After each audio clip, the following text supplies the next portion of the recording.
Hello, my name is Sarah Rippey. According to the graph seen here, from the website Statista.com, published in 2018, in 2016, 1 out of every 10 pregnancies resulted in premature birth. That is approximately 1,000 pregnancies that will end every day, abruptly before they've reached full term. Now, while a portion of those babies will not be able to sustain themselves outside of the womb, there are many who will be able to survive, but they will face lifelong challenges because of the preterm delivery. October is Pregnancy and Infant Loss Awareness Month, and according to the World Health Organization, an estimated 15 million babies are born too early every year. That equals to more than 1 out of every 10 babies born in the U.S. that will be born before they have reached their full gestational age. So the odds of this affecting someone you know are very good. I'm a mother to not 1, but 2 of those 1 in 10 babies. Both my son Jason, born in 2006 at 27 weeks, weighing 2.5 pounds, and my daughter Juliana, born in 2017 at 22 weeks, weighing 1 pound 11 ounces, were victims of premature birth.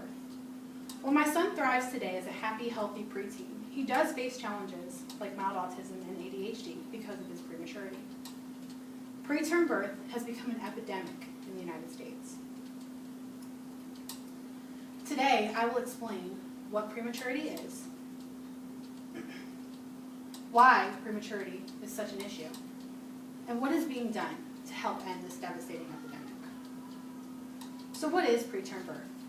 Well, according to the March of Dimes, which is a nonprofit organization that works to improve the health of mothers and babies by preventing birth defects, premature birth, and infant mortality, published in March of 2018, premature birth is when a baby is born between 20 and 37 weeks of gestation. The U.S. preterm birth rate is among the highest in the high-resource nations.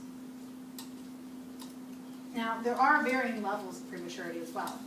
Extremely preterm is a baby born less than 28 weeks of gestation. Very preterm are babies born between 28 and 32 weeks. And moderate to late preterm are babies born between 32 and 37 weeks of gestation. Preterm births can also affect any pregnant woman. However, there are some risk factors that make preterm birth more likely. Women who have had 1 or more preterm births, women who are pregnant with multiples, and women who have had problems with their uterus or cervix are more likely to have preterm babies. So now that you understand what prematurity is, let me explain to you why this is such a devastating epidemic. According to the March of Dimes, babies born early are more likely to have health problems throughout their entire lives. And the earlier a baby is born, the more likely he or she is to have health problems.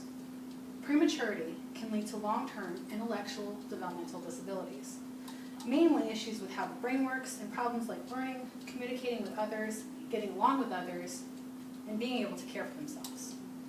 Premature birth can also affect a baby's lungs, causing things like asthma and BPD. And prematurity can also cause many other long-term health-related problems, including but not limited to intestinal problems, vision issues, hearing problems, dental problems, and neurological problems. Jason, my son, had to have surgery to correct a problem he had with his ductus arteriosus. Had he been born at full gestation, it would have closed on its own. So what is being done about the problem of premature birth? Fortunately, there are some ways to help with this problem. Organizations like the March of Dimes are used to promote research in ways to prevent preterm birth. A recent study from the March of Dimes suggests that there may be a link to preterm birth and genetics. Mothers can do things to help decrease the risk for preterm birth as well. Mothers can do things like maintain a healthy weight, quit smoking, lessen their stress, and follow a very strict prenatal care routine to help avoid the risk of a preterm delivery.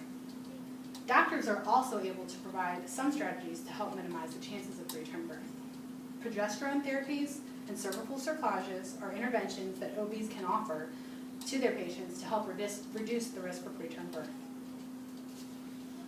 So now I'm sure you can see why prematurity is such a cause for concern in the U.S.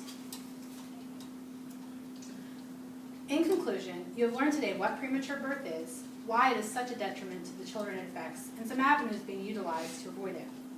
As a mother of 2 preterm babies, I know the devastation a premature birth can cause. During Prematurity and Infant Loss Awareness Month, I'm glad to be able to help inform you of this heartbreaking epidemic.